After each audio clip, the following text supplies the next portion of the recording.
Good morning, students, and welcome to the new lecture of business studies.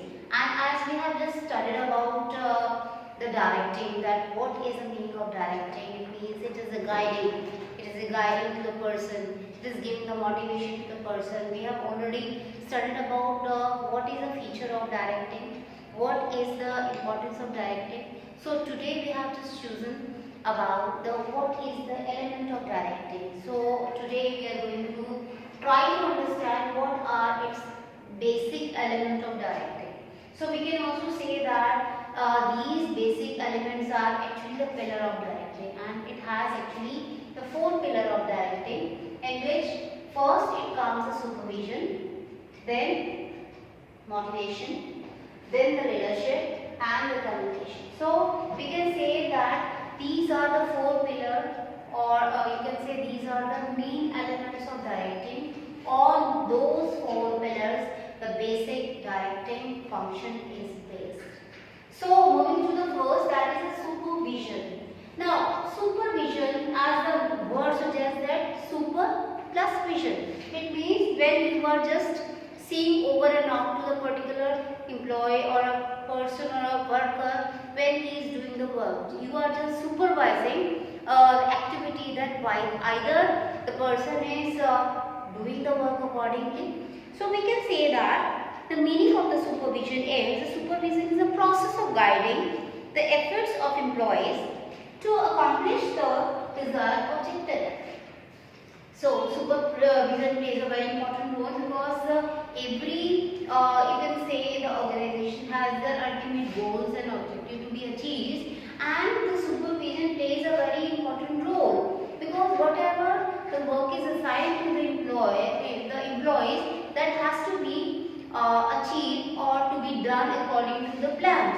So supervision here plays a very important role, that either the work is doing by the employees are according to the plans and according to the schedule, according to the ways. So we can say the word supervision is in a combination of the two words, that is super means over and above, and a vision means the seeing. So the supervision means observing the work of employee from over and above. The main aim of supervision to make sure that activities are going to according with the predetermined plans. So we can say that it is an over and above view. When we are seeing somebody's how the particular person is doing the particular work. Now there is also one definition of supervision. You can quote it also. The supervision refers to the direct and immediate guidance and control of subordinates in the performance of the task. So here what is the role of the supervisor? So first of all, you try to understand what is supervision. That is a super plus vision. Now supervision actually is try to just make a link between the management, then the superior and the worker. Whatever is going downwards, as in the orders and everything, the plans and everything which is going down to the superior, that those superior has to getting work done from the other. So that superior has to be take out the work from the worker with the help of the supervision. So we can say that the role of the supervisor is very important. So what are the roles as a mediator or a linkman? So we can say that the supervisor actually plays a role of a linkman. It is a link between the management as well as the worker. Next is as a human relation specialist. So because the supervisor is actually encounter so many people during the working hours. So just because of he is just meeting each and every person as an employee, he has to guide some person, he has to give motivate some person. So that's why we can say that it is actually through the supervisor he has to build the relation, the cordial relation with the all employees, and he should know what are the main triggers of all the employees. So next is act as an a guide. Supervisor also acts as a guide because when a particular employee or a worker comes to the organization, he doesn't know how to do the work, and it is only the supervisor who give them the guidance or a help how to do the work. Next is, what is the importance of supervision? So first importance is ensure issuing the instructions. First of all, he is the person, the supervisor is the person who is first of all giving all the instruction how to do the work, what are the steps, what different kind of method you can use for doing a particular work. Next is facilitate control. It's not only just giving the instruction, it is also seeing that whether the work is doing under control. That is also very important. Next is optimum utilization of resources. Resources are scarce, so that's why it's very important also to see that the resources should not be wasted, and that is also the very important role of the supervisor. Next is the discipline. No work can be performed and you can't get the 100% from a particular work when it is not performed without the discipline. So discipline is a key factor of achieving anything, and it is only the supervisor who has to maintain the discipline. Now come to the motivation. So motivation, it means that giving the trigger of the minds, the trigger of the minds of the employees who are working for the factory, for the organization, because they are the, actually the people who are working are the basic key factor of a particular organization. They are actually the main, X factor of a particular organization. You can manage any kind of resources, the raw material, the machine or anything, but a competent and a good employee are actually the asset of the company. So for taking the work done from them and just taking, getting the work 100% from them, the motivation is very much required. So if the worker are motivated, they need not to be supervised more and more. You need not to be see all the time that whether that worker is doing according to whatever what are the steps is, if they are motivated already. So motivation plays a very important role. So the meaning, the term motivation has been derived from the word motive, which is an inner state of the energies, activate or move behavior towards a goal. So motivation means it is a trigger. When you just trigger the mind of the employee, when you are triggering the mind of the worker for a particular work, you are just giving the energy that yes, you can do it. You are the best. You are the best. You are doing whatever you are doing. You can do more better. That is all the motivation. So motivation is psychological phenomena which generate within an individual. It is a psychological phenomena. So motivation is driving the force that proper people to action and continue them in the action. So there is also the definition of motivation, that motivation is the complex of force starting and keeping a person at work in an organization. Now, next, what is the few interrelated terms of motivation? That is motive, then the motivation and the motivator. So motive means a motive can be defined as the inner state of energies, activate and direct the behavior of the individual. That is all the motives. Next is the motivation. Motivation is something that moves the person to the action and continuing him to course of the action already initiated. And a motivator, so motivators are the incentive used for motivate the people that in the organization. Some of the common motivators are, that is bonus, promotion, job security, recognition of the work. These all are the motivators who actually really triggering the mind of the people.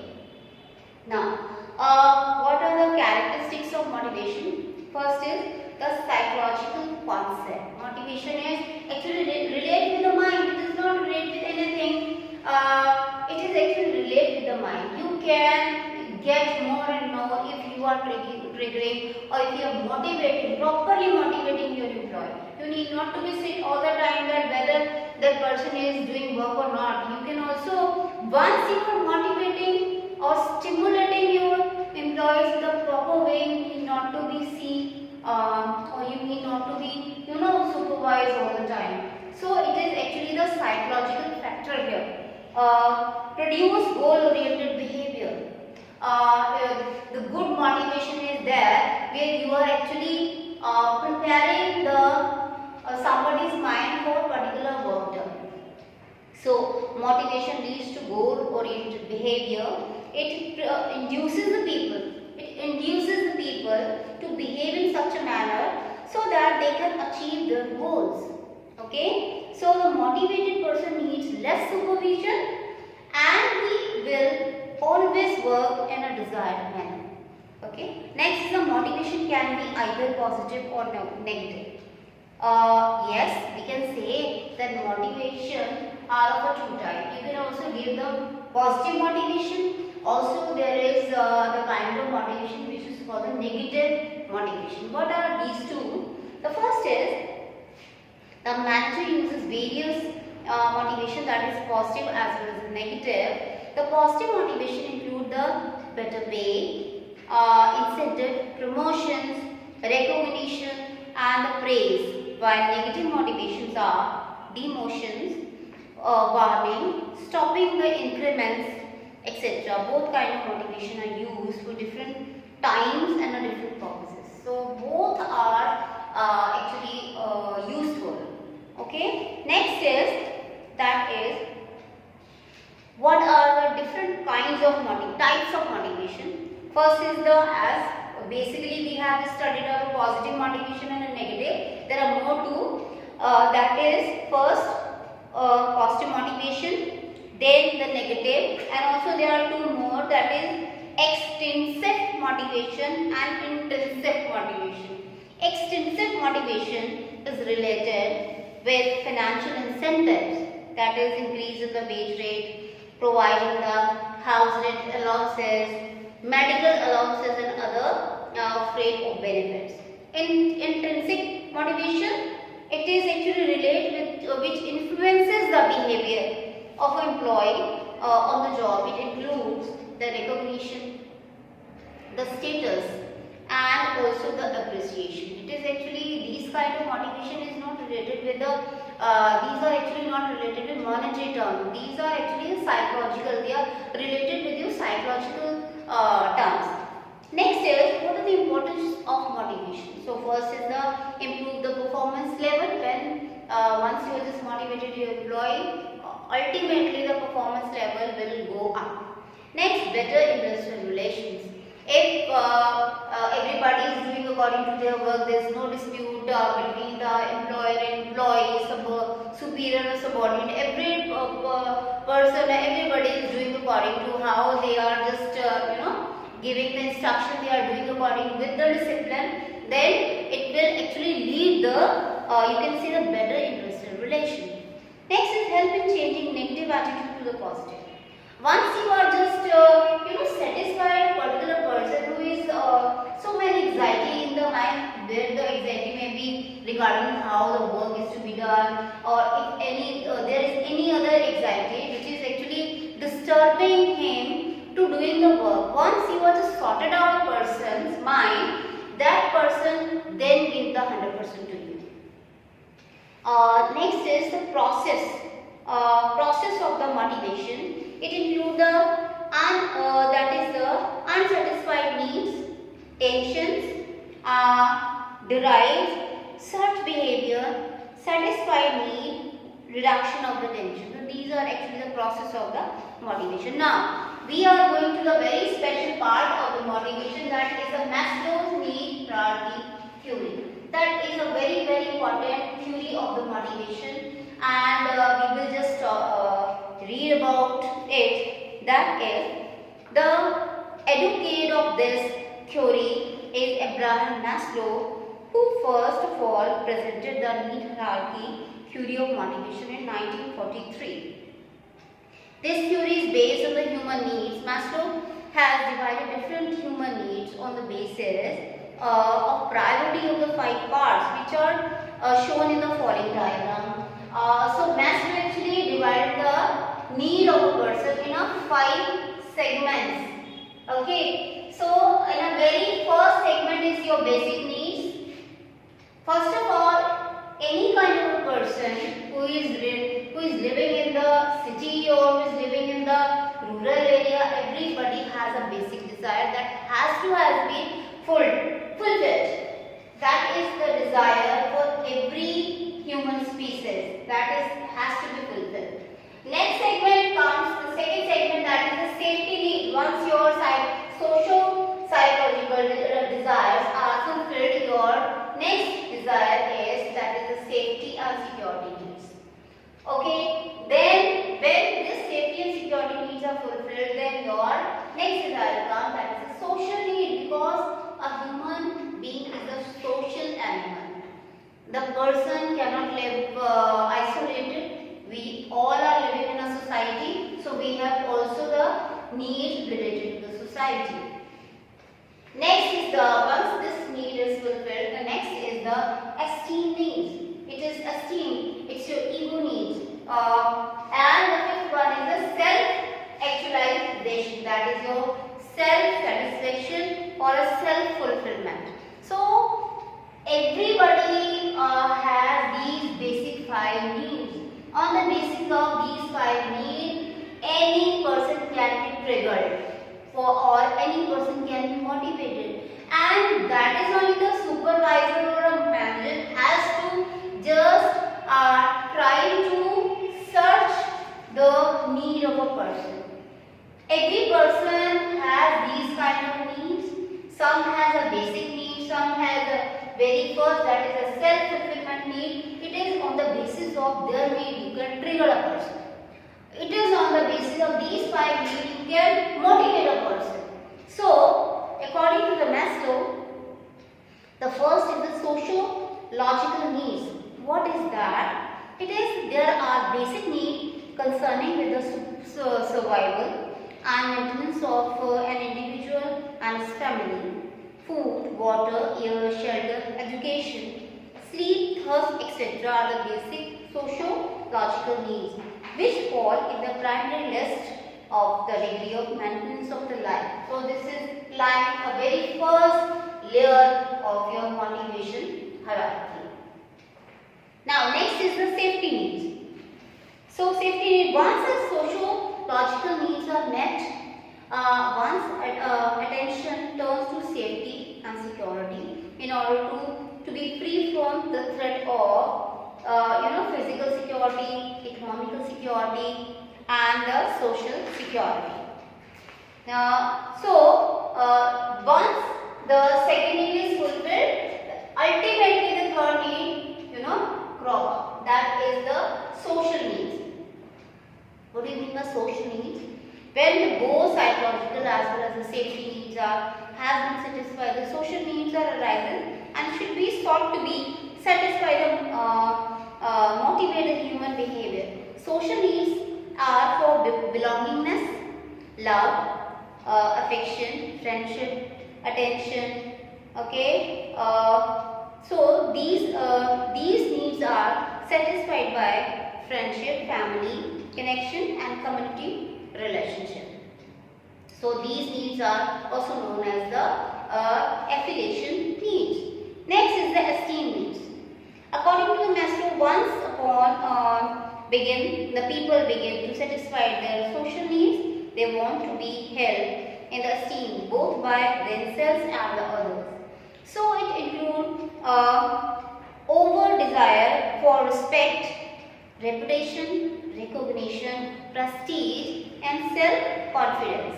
So once you just fulfill these 3 needs, the 4th need ultimately crop up. That is the self-recognition. Yes, I am something.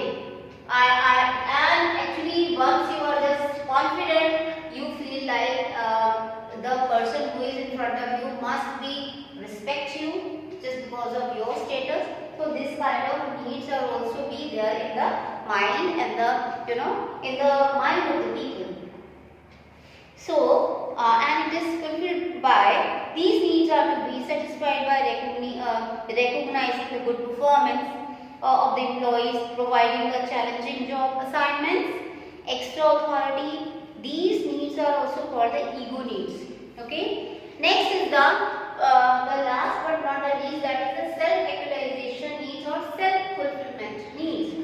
So after the satisfaction of all the other needs in the hierarchy, the last category of the needs that arises are the needs of self-actualization. There are needs of the highest order and emerge for those who first four needs have been fulfilled. These include need of optimal development of potential ability, knowledge and skill, need to be created and achieve self-fulfillment. For an individual, these needs are concerned with achieving what an individual considers to be his mission. For example, a poet wants to be a specialist in his field, a musician wants to be proficient in the art, etc. So it means that this is actually the model of the motivation theory, and according to the Maslow, all the need of a person are lying in somewhere in between. You can just have to search what a person wants. Either a person wants the basic or a person wants an upside need, and on the basis of the need you can just figure the person. So these are all the needs, and this is actually the model of the motivation theory. Now next is the your self-actualization. We have just done it. Now come to the financial or non-financial incentives. What are the financial incentives and what are the non-financial incentives? As you know that financial as well as the non-financial incentive, both are actually the basic of the motivation. You can, with the help of financial and with the help of non-financial, non-financial incentive, you can give the motivation to the employees. What are the financial incentives? These are the bonus, profit sharing, pay and allowances, co-partnership, retirement benefits, then productivity linked with the wage incentive. These are actually relate with the monetary term. Non-financial incentives are status, giving the recognition, employees participation, and employees empowerment, job security, career advancement, job enrichment. So these all are the financial as well as the non-financial incentive, and both are important at their places. You can't say that only the financial incentives are important, or you can't say that there is only the non-financial incentive plays an important role. Both are important at their places. Now come to the part that is the leadership. Leadership. What do you mean by leader? A leader who leads the group. Because actually in an organization there are so many people you are to be encounter with, you are to be talk with, you are to be manage those people for the work. You are to be just make ready the people for the work, because when the new people come into the organization, they are actually not prepared mentally. You are to actually prepare their mental block for the work. So it is only the leader who can do that work, because it is the person should be has a spark in the mind as well as in the heart, who can attract the number of people, who can the person should be like that the other person can at least listen to that very person. So the leadership is an ability to build up the confidence and zeal among the people and to create an urge in them to be led. It is a quality of the behavior by which an individual guides and directs the activity of the subordinates. It is concerned with the influencing the subordinate to contribute towards the organization goal. It transforms the potential into the reality. So it means everybody has the potential, everybody has the ability to do the work, and it is only the particular person, it is only the leader who can just recognize their ability and also ready the person to do that work, to just come out those all abilities. Come out those ability into the reality. Now leadership is an essential and indispensable quality which every manager should be possesses for the proper direction of the subordinate under his command. So under this commands, and also what are the basic characteristics of our leadership? It developing the team spirit, guiding and inspiring the subordinate, motivating the employees, and establishing the relation between the top management and the subordinates. Okay, and also give the optimum utilization of the resources. There is also the one definition given by the Kuntz O'Donnell, that is the leadership is an ability of the superior to induce the subordinate to work with the confidence and the zeal. So it is only the leader who lead the number of the people and also try to create the spark or create a zeal between all the people, and also puts the confidence to all the people who are working along with them, that they can do the better work. Next, what are characteristics of the leadership? Leadership employs the extent of the followers. It involves the community of interest between the leader and his followers. Leadership is in a function of the stimulation. Now, on the basis of some ground, basically the leader, there are the different style of leadership, and those are basically the leadership is divided into basic three parts, three types of leadership, style of leadership. First is autocratic, second one is democratic, then the laissez-faire leadership. So autocratic means a person who actually is a self-centered. He actually wants to control all the power in his own hands. Okay, so an autocratic leader is the one who keeps the decision making authority and control in his own hands and assumes full responsibility for all actions. In simple words, an autocratic leader wants his subordinate to work in a manner he wants. He thinks that his followers are incapable of making the decision, and subordinate who perform as per the specification of the leader is rewarded, while the one who fails to perform is punished. So it is actually all the power and the management is actually holding by one person, and that person actually the leader, who is a leader, feel like that the person who is working under him are incapable. They can't do anything without the instruction he has to follow. All has to follow whatever he is just giving the instructions. And who is not following is entitled for the punishment. Who is doing the work according to that very person who is the leader also rewarded. So it is basically a self-centered person leadership. So what are the advantages of this? It is a quick decision making. Now influence and insincere worker can be easily identified. Subordinates are under constant threat of the disciplinary action, and they are always cautious. Okay. Now next is the democratic leadership. Now democratic leadership means in this type of leadership the subordinates are consulted and their feedback is taken into the decision making process. The final decision is made based on the consensus of all. It means the consent of all is required for making or just receiving to any decision. It's not only that leader who is only controlling all the things here, he is also giving the opportunity to be speak up, okay, and giving the suggestions. Now, democratic leadership is based on the assumption that the followers are capable, and the group members are encouraged to demonstrate initiative and creativity and take intelligent interest in setting plans and and policies and have maximum participation decision making. So this is the democratic leadership style.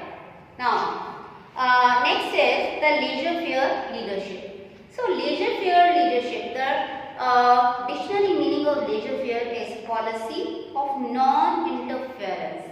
Here a leader is actually just assigning the task to the person or a group of a person, and he is not giving any instruction that this work has to be done by this way or that way. He is to only assign the particular job to the group of a person or a particular person, and it is only the option of that person how he has to perform the work. It's not any compulsion that you are to do this work according to how I am saying to you. It is according to that person. You just assign a duty and a task. You have just given the time that this work has to be, finished according to the time. That's only the instruction they have given. There's nothing else. So we can say that it is a non-interference. Hence, a free will leader is one who gives full freedom to his followers to act. He does not direct his subordinates, thereby giving them complete freedom of operations. So advantages, it's also based on quick decision making, less labor turnover and absenteeism, increase the morale of the subordinate, reduces the overload of the leader. Now, so these are all the different styles of the leadership we have just studied about. Now, come to the importance of leadership. First is inspires and guides the employees. You all know that a leader is a person who has the ability to inspire the people, the number of the masses of the people, and also guide their employees. Next is basis of cooperation. A leader must have the very important quality to cooperate. He has a sense of cooperation. Create the confidence level. Leader is a person who actually spark the confidence among all the employees who are actually connecting with them. Next is improve productivity. The basic aim of a leader here in the organization is to fulfill the objective of the organization and also improve the productivity. Job satisfaction. Everybody who comes to the organization, they have a very low. Sometimes they come with a very low confidence because they don't know how to do the work and how they will, improve their work. It is only the person, the leader, who lead all of the person and give them the motivation and also prepare them for the work. So that's why, with the help of that kind of the act, he also just inculcate the job satisfaction among the people.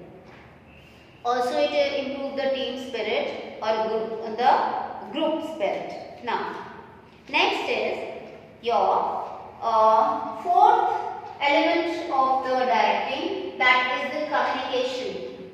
All these three, that is the supervision, motivation and the leadership, is useless. You can't use these three until or unless you are not using the fourth one, that is the communication. How can you supervise a person if you are not communicating them? How can you motivate if you are not communicating? How can you lead your group if you are not communicating? There should be the communication between the superior and the subordinate. So, you can say this is the salt, a very important part of if we comparing all these four, the communication is the basic of all these elements. So what do you mean by communication? Communication refers to the process by which the person, group or organization transmits some type of the information to the other person, group or the organization by different means. It means transmission or sharing the ideas, opinions, facts, emotions and information is a manner that is perceived and understood. It's not only just giving, you're throwing the information. It is actually the other person should also be understood. Your emotion, or you can say the information, good communication is a communication which is actually get by the other person. Whatever you are just speaking, that has to be understood by the other person. That is called the communication. So it must be taken into the consideration that the meaning and the value of such idea, opinion, facts, etc. is same in a mind of the both the sender as well as the receiver of the communication. So communication takes place when an individual conveys some information to another. The person conveying the information is called the sender, and the communicator or the person receiving the information is called the receiver or a communicatee. There is also the definition, communication. The communication is a process of passing information and understanding from one person to the other.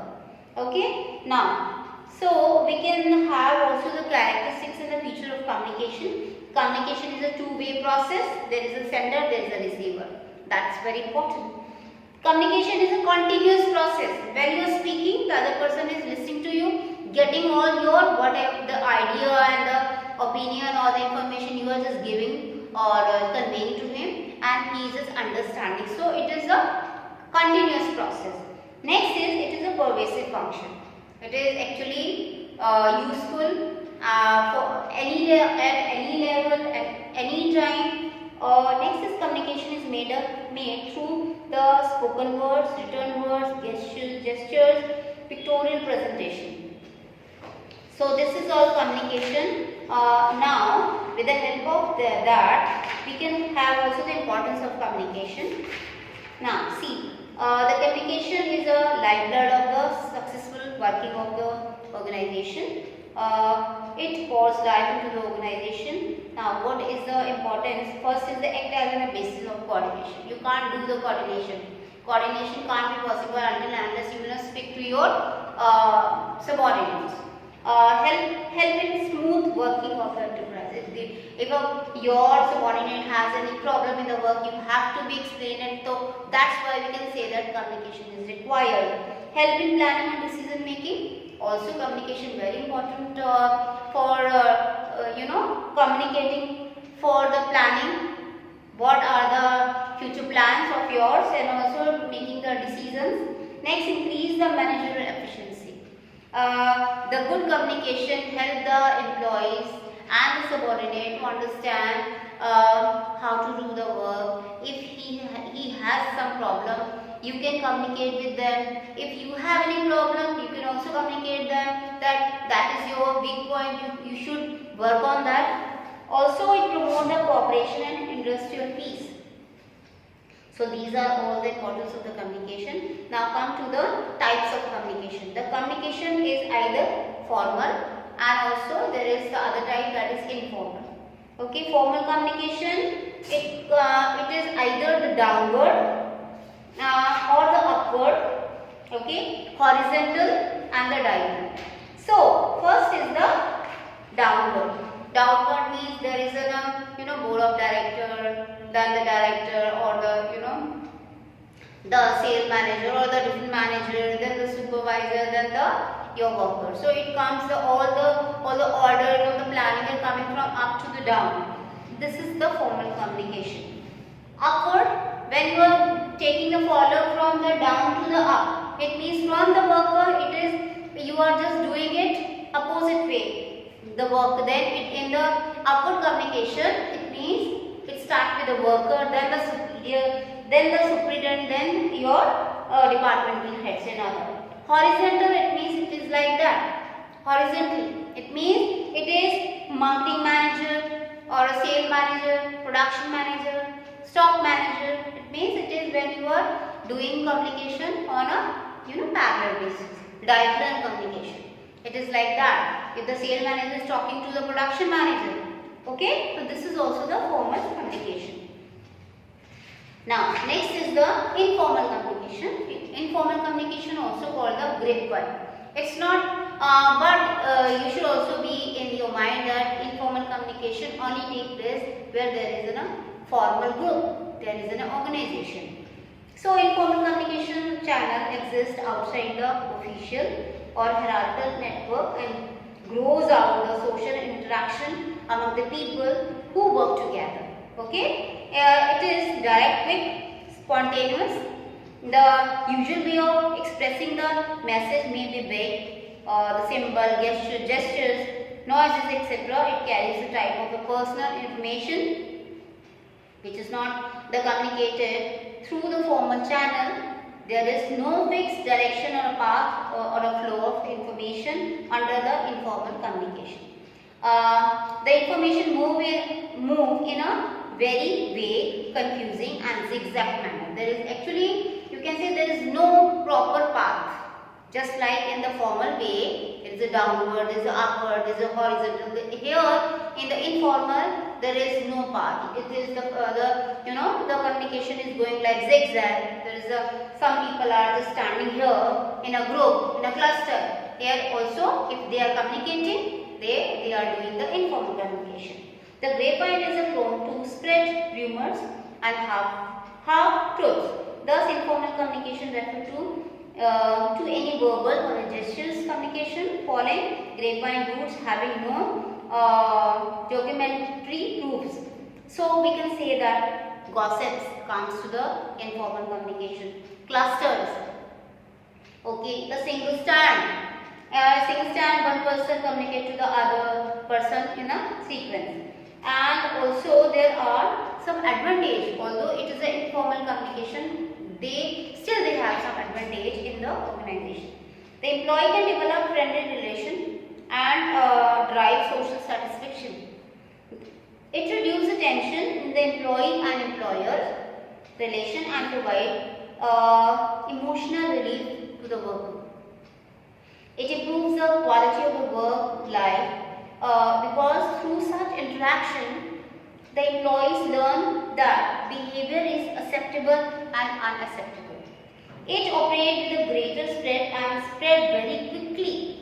It serves to fill informal communication gap. Informal interaction enables the manager to ascertain employees' attitude and reactions. So these are all your different types of, these are actually the elements of your directing. These all four elements are very important for the directing function. So we have just studied for the directing function. We have already studied what is directing. It is guiding, motivating, getting and inspiring the people, that is directing. Okay, we have just studied about what is the characteristics of directing. Then we have studied about what is the importance of directing, and today we have talked about what is the main elements of directing. So it is enough for today, and I am just blessing you that you people please do your work, because you people are actually sitting at your home and you must be disciplined also for your work.